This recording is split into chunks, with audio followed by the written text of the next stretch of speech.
మిత్రులకి నమస్కారం. ఈరోజు ఆంధ్రప్రదేశ్ ప్రభుత్వం తరపున జియో నెంబర్ 3ని ఉద్దేశించి ఏదైతే మేము 100% ఉద్యోగాలు మా గిరిజన ప్రాంతంలో ఉన్నటువంటి ఉద్యోగాలు ఏదైతే ఉందో 100కి 100% ఉద్యోగాలు కూడా గిరిజనులకే కేటాయించాలనే ఉద్దేశంతో మేము అడగడం జరిగింది. అంటే గతంలో వైఎస్ఆర్ కాంగ్రెస్ పార్టీ అధికారంలో ఉన్న సమయంలో 2022లో సుప్రీంకోర్టు కొట్టివేసిన సంగతి మన అందరికీ తెలుసు. అయితే వైఎస్ఆర్ కాంగ్రెస్ పార్టీ ఏదైతే సుప్రీంకోర్టు కొట్టివేసిన తర్వాత అపీల్ కూడా వెళ్ళడం జరిగింది, అది రివ్యూకి వెళ్ళడం జరిగింది. అయితే దాన్ని ఉద్దేశించి ఇప్పుడు ప్రస్తుతం అధికారంలో ఉన్నటువంటి కూటమి ప్రభుత్వం చాలా వ్యాఖ్యలు కూడా అప్పుడు చేయడం జరిగింది. అయితే మేము ఏదైతే రివ్యూకి వెళ్ళామో ఆ రివ్యూకి సంబంధించినటువంటి పత్రాలు కూడా గతంలో చూపించడం జరిగింది. అయితే నేడు అధికారంలో ఉన్నటువంటి కూటమి ప్రభుత్వం ఏదైతే ఉందో ఈ 100% ఇవ్వాల్సినటువంటి ఈ ఉద్యోగాల్ని మీకు 100కి 45% మాత్రమే ఉద్యోగాలు ఇస్తామని చెప్పేసి ఇటీవలే పత్రికా ముఖంగా కూడా ప్రకటించడం జరిగింది. అయితే ఈరోజు ఒక కమిటీ కూడా వేసి ఆ కమిటీలో ప్రస్తుతం ట్రైబల్ వెల్ఫేర్ డైరెక్టర్గా ఉన్నటువంటి సదా భార్గవి గారిని ఈరోజు ఇక్కడ ప్రజాభిప్రాయ సేకరణ నిమిత్తం ఈరోజు ఇక్కడ పంపించడం కూడా జరుగుతుంది. అయితే మేము ఒకటే అడుగుతున్నాం, స్థానికంగా ఉన్నటువంటి ఉద్యోగాలు ఏదైతే ఉందో 100కి 100% ఉద్యోగాలు కావాలి. ఇక్కడ మాకున్నటువంటి ఏదైతే రాజ్యాంగపరంగా వచ్చినటువంటి మా హక్కులు ఏదైతే ఉందో ఖచ్చితంగా కల్పించి 100% ఉద్యోగాలు గిరిజనులకి కేటాయించాలని చెప్పేసి మేమైతే కోరుతున్నాం. ఇప్పుడు ట్రైబల్ వెల్ఫేర్ డైరెక్టర్ గారిని ఇప్పుడు కలిసి వినతి పత్రం కూడా ఇచ్చే కార్యక్రమం చేస్తున్నాం. Thank you. తర్వాత నమస్కారం. జియో నెంబర్ 3 గురించి అనేక సందర్భాల్లో వైఎస్ఆర్ కాంగ్రెస్ పార్టీ స్పందించడం జరిగింది. కూటమి ప్రభుత్వం అధికారంలో రాకముందు ఎన్నికల సందర్భంలో చంద్రబాబు నాయుడు గారు అరకు వ్యాలీ వచ్చి కూటమి ప్రభుత్వం అధికారంలోకి వచ్చిన తర్వాత జియో నెంబర్ 3ని పునరుద్ధరిస్తాం, సాధ్యం కాకపోతే ఆల్టర్నేటివ్ జియోను తీసుకొచ్చి 100% ఉద్యోగాలు స్థానిక గిరిజనులకు ఇచ్చే ఏర్పాటు చేస్తామని వారు స్పష్టంగా మాట ఇవ్వడం జరిగింది. సంవత్సరం గడిచిపోతున్నా ఈ రోజుకి ప్రభుత్వం నిద్రలేచి దీని మీద ప్రజాభిప్రాయ సేకరణని ఇవాళ కొత్త రాగం పలుకుతుంది. ఇవాళ రాష్ట్రంలో ఉన్నటువంటి ఆదివాసీ బిడ్డలు, ప్రధానంగా ఏజెన్సీ ప్రాంతంలో ఉన్నటువంటి ఆదివాసీ బిడ్డలు ముక్త కంఠంతో ప్రభుత్వం దృష్టికి అనేక సందర్భాల్లో తమ ఉద్యమాల ద్వారా కూడా తీసుకొచ్చారు. వైఎస్ఆర్ కాంగ్రెస్ పార్టీ తరఫున మా స్టాండ్ కూడా చాలా క్లియర్గా ఉంది.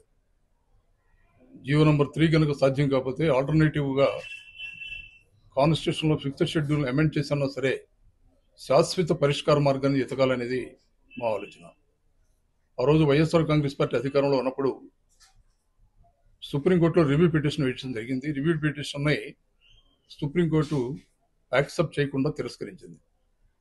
అప్పుడు జగన్మోహన్ రెడ్డి గారు రోజు ముఖ్యమంత్రిగా ఏం చేస్తే బాగుంటుందని అడ్వకేట్ జనరల్ని, ఆ రోజు ఉన్నటువంటి శాసనసభ్యులు, పార్లమెంట్ సభ్యులు అందరినీ పిలిచి మాట్లాడటం జరిగింది. అప్పుడు అడ్వకేట్ జనరల్ వాళ్ళు ఇచ్చినటువంటి అడ్వైస్, ఇది కాన్స్టిట్యూషన్లో ఉన్నటువంటి 5th షెడ్యూల్లో క్లాస్ 2కి సంబంధించినటువంటి ఇష్యూ ఇది. So tribal advisory committee meet అయ్యి ట్రైబల్ అడ్వైజరీ కమిటీ రెజల్యూషన్ తీసుకొని సెంట్రల్ గవర్నమెంట్కి పంపించి ఆ 5th షెడ్యూల్లో క్లాస్ 2ని కనుక అమెండ్ చేయగలిగితే ఇది సాధ్యమవుతుందన్నటువంటి ఆలోచనతో ఈ రెజల్యూషన్ తీసుకొని ఆ రోజు దీన్ని సెంట్రల్ గవర్నమెంట్కి పంపించడం జరిగింది. ఇవాళ మేము కోరేది ఏంటంటే, ప్రభుత్వం ఇవాళ ఇచ్చిన మాటను నిలబెట్టుకోకుండా ఏదో కంటిన్యూటీ చర్యగా అరకొర రిజర్వేషన్ ఇవ్వాలన్నటువంటి ఒక ఆలోచనతో ఉన్నట్లు మా దృష్టికి వచ్చింది. ఇవాళ ఈ ప్రభుత్వాన్ని మేము కోరుతున్నాం, శాశ్వతంగా లీగల్ సమస్యలు లేకుండా కాన్స్టిట్యూషనల్ అథారిటీగా ఆల్టర్నేటివ్ జీవన్ తీసుకురావాలి. దీనికి అలా తీసుకురావాలంటే, దీనికి చట్టబద్ధత కల్పించాలంటే కేవలం షెడ్యూల్ 5th అమెండ్ చేస్తేనే ఇది పర్మనెంట్ సొల్యూషన్ అవుతుంది. మా స్టాండ్ ఆ రోజు చాలా క్లియర్గా ఉన్నాం, ఈ రోజు క్లియర్గా ఉన్నాం. ఇవాళ కూడా ట్రైబల్ వెల్ఫేర్ డైరెక్టర్ గారికి కూడా మా రిక్వెస్ట్ ఇదే, ఎన్ని సందర్భాలు చెప్పినా కూడా ప్రభుత్వం మళ్ళీ ఇవాళ ప్రజాభిప్రాయ సేకరణ గిరిజన సంఘాలను కూర్చోబెట్టి మాట్లాడే ప్రయత్నం చేస్తుంది. మా స్టాండ్ వెరీ క్లియర్. ఇవాళ గిరిజనులకి 100% ఇక్కడ ఉన్నటువంటి ఉద్యోగాలన్నీ కూడా స్థానిక గిరిజనులకే రావాలనేది మా డిమాండ్, మా ఆలోచన. అరకొర రిజర్వేషన్లను యాక్సెప్ట్ చేసే పరిస్థితులు అయితే ఇవాళ మేము లేము. ఎందుకంటే ఇప్పటికి కూడా వేలాదిగా నిరుద్యోగులు ఉద్యోగాలు వస్తాయని ఆశిస్తూ ఉన్నారు. ఇవాళ వాళ్ళందరికీ న్యాయం జరగాలంటే జీవో నెంబర్ 3కి ఆల్టర్నేటివ్ జీవో, చట్టబద్ధత కలిగినటువంటి జీవో తీసుకురాగలిగితే అది సాధ్యమవుతుంది. లేదా తాత్కాలికంగా మీరు ఒక జీవో తీసుకొస్తే మళ్ళీ దాని కనుక ఎవరైనా సుప్రీంకోర్టులో ఛాలెంజ్ చేస్తే, ప్రెసిడెన్షియల్ ఆర్డర్కి వ్యతిరేకంగా ఉందని కనుక ఛాలెంజ్ చేస్తే మళ్ళీ ఆ రిజర్వేషన్ మొత్తం కోల్పోయే పరిస్థితి ఉంటుంది. అలా కాకుండా ఈ ప్రభుత్వాన్ని వైఎస్ఆర్ కాంగ్రెస్ పార్టీ నుంచి మేము డిమాండ్ చేస్తున్నాం, కోరుతున్నాం. శాశ్వతంగా రాజ్యాంగబద్ధమైనటువంటి హక్కుని కల్పించే విధంగా భవిష్యత్తులో ఎవరో కూడా కోర్టుల్ని ఆశ్రయించకుండా చట్టబద్ధత కల్పించే జీవనం తీసుకురావాలని మేము వైఎస్ఆర్ కాంగ్రెస్ పార్టీ నుంచి కోరుకుంటున్నాం. ఈ విషయాన్ని ఇవాళ వచ్చినటువంటి డైరెక్టర్, ట్రైబల్ వెల్ఫేర్ డైరెక్టర్ గారికి కూడా తెలియజేస్తాం. Thank you very much. అందరికీ నమస్కారం.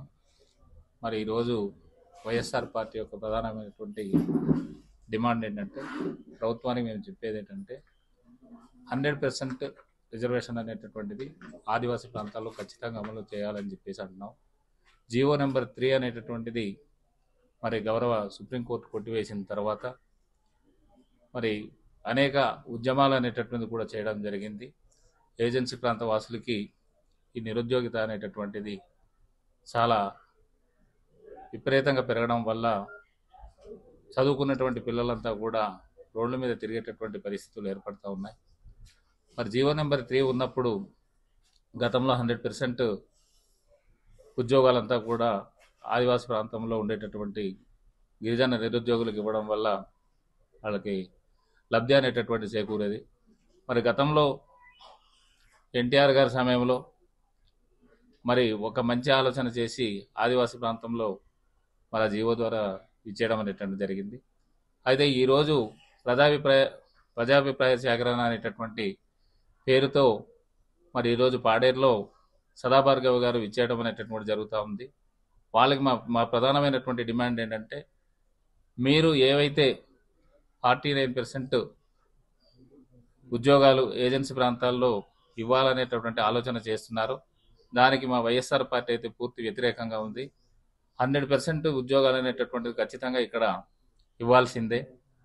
ఎందుకంటే 5th షెడ్యూల్ ఏరియా ప్రాంతంలో మరి ఇప్పుడు నాన్ ట్రైబల్స్ అనేటటువంటి వాళ్ళు కనీసం ఇల్లు కూడా నిర్మించడానికి కూడా అవకాశం లేనప్పుడు, అలాగే వాళ్ళు తాత్కాలికంగా మాత్రమే ఇక్కడ జీవన విధానాలు కొనసాగించేటప్పుడు మరి ఇక్కడ ఉండేటటువంటి ఉద్యోగాలు ఏ రకంగా మైదాన ప్రాంత వాసులకు, ప్లెయిన్ పీపుల్కి ఇస్తారని చెప్పేసి కూడా మేము ఈ సందర్భంగా గుర్తు చేస్తున్నాం.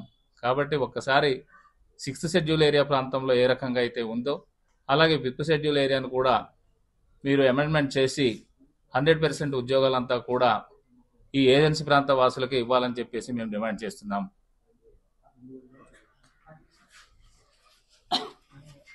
సో అందరికీ నమస్కారం.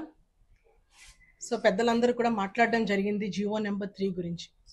So GO number 3 100% employment for local tribals అనేది ఏదైతే ఉందో సుప్రీంకోర్టు రద్దు చేసిన తర్వాత జరిగినటువంటి పరిణామాలు కానివ్వండి, ఇక్కడ ఉన్నటువంటి స్థానిక గిరిజనులు కానివ్వండి, సంఘాలు కానివ్వండి, అందరం కూడా ముక్త కంఠంతో పెద్ద ఎత్తున మన యొక్క నినాదం ఒకటే, 100% జీవో నెంబర్ 3ని కొనసాగించాలి. అది ఎట్టి పరిస్థితుల్లో రద్దు చేసి అన్యాయం చేస్తే ఊరుకునే పరిస్థితి లేదు అని చెప్పేసి ఆ రోజు అన్నాము. ఈ రోజు కూడా మనం అదే మాటతో ఈ రోజు వైఎస్ఆర్ కాంగ్రెస్ పార్టీ తరఫున కూడా మేము కూడా అదే మా యొక్క భావన వ్యక్తం చేస్తూ ఉన్నాం. ఎందుకంటే మేము గవర్నమెంట్లో ఉన్నప్పుడే 2022లో జీవో నెంబర్ 3 సుప్రీంకోర్టు రద్దు చేసిన తర్వాత శాసనసభ్యులుగా అప్పుడు మేమంతా కూడా పెద్దలందరూ కూడా మేమందరూ కూడా వెళ్ళి గౌరవ ముఖ్యమంత్రి, అప్పుడున్నటువంటి ముఖ్యమంత్రి మన జగన్మోహన్ రెడ్డి గారిని మేము ఒకటే రిక్వెస్ట్ చేయడం జరిగింది. బికాస్ జీవో నెంబర్ 3 అనేది చాలా చాలా ఇంపార్టెంట్ సార్. లోకల్గా మాకు టీచర్స్లో 100% ఎంప్లాయ్మెంట్ ఖచ్చితంగా అవసరము. అదర్ సోర్స్ ఆఫ్ ఎంప్లాయ్మెంట్ అనేది ఎట్టి పరిస్థితుల్లో గిరిజన ప్రాంతంలో లేదు. ఎందుకంటే ఇండస్ట్రీస్ కానివ్వండి, కంపెనీస్ కానివ్వండి, పరిస్థితి లేదు. ఎంప్లాయ్మెంట్ అనేది ఏ రకంగా జనరేట్ చేస్తాము, ఉన్న ఈ అవకాశం కూడా రద్దు చేస్తే 6%కే మేము పరిమితం అయితే చాలా మంది నిరుద్యోగ సమస్య అనేది చాలా ఎక్కువగా ఉంటుంది. దాని పరిణామాలు కూడా తీవ్ర స్థాయిలో ఉండి చాలా ఇబ్బందికరమైనటువంటి పరిస్థితులు ఎదురవుతాయని మేము రిక్వెస్ట్ చేసినప్పుడు ఎవరైతే అడ్వకేట్ జనరల్ ఎవరైతే ఉన్నారో ప్రభుత్వం తరపున వాళ్ళని పిలిపించి దీన్ని ఏ రకంగా మనం అమెండ్మెంట్ చేస్తే బాగుంటుందనేది లీగల్ అడ్వైజెస్ అన్ని కూడా తీసుకొని ఆనాడు టిఎస్సిలో మేమంతా కూడా తీర్మానం చేయడం జరిగింది. సో ఇవన్నీ మేము చేసినప్పటికీ కూడా కేవలం రాజకీయ కోణంలో మాత్రమే చూస్తున్నటువంటి ఇప్పుడున్నటువంటి టీడీపీ ప్రభుత్వం పూర్తిగా జీవో నెంబర్ 3 వైసీపీఏ రద్దు చేసింది, కనీసం రివ్యూ పిటిషన్ వీళ్ళు వెయ్యలేదు అనే మాట నేటికి కూడా చెప్తా ఉన్నారు. గౌరవ పెద్దలు ఇందాకే పేపర్స్ అన్ని కూడా చూపించడం జరిగింది రవిబాబు గారు. సో రిట్ పిటిషన్ అనేది మేము గవర్నమెంట్ తరపున వేయడము, సుప్రీంకోర్టు దాన్ని తిరస్కరించడం, అవన్నీ చూపిస్తున్నప్పటికీ కూడా కేవలం ఒక రాజకీయ కోణంలోనే ఈరోజు టీడీపీ వాళ్ళు రాజకీయం చేస్తా ఉన్నారు.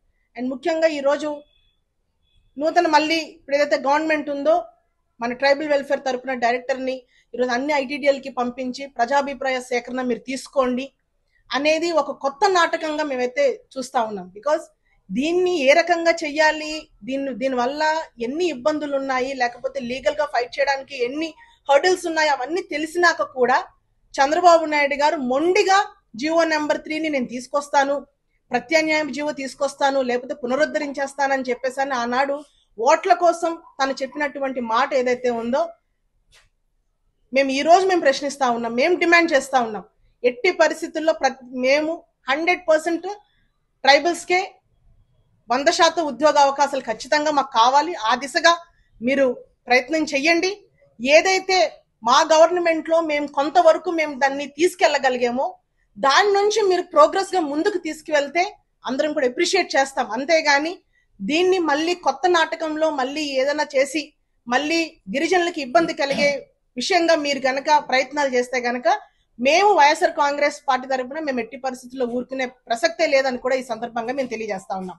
ఖచ్చితంగా మా తరపున డిమాండ్ ఒకటే, 100% రిజర్వేషన్ ట్రైబల్స్ కి జీవో నెంబర్ యథావిధిగా కొనసాగేలాగా ప్రభుత్వం చర్యలు తీసుకోవాలని కూడా ఈ సందర్భంగా నేను తెలియజేస్తా ఉన్నాను. Thank you.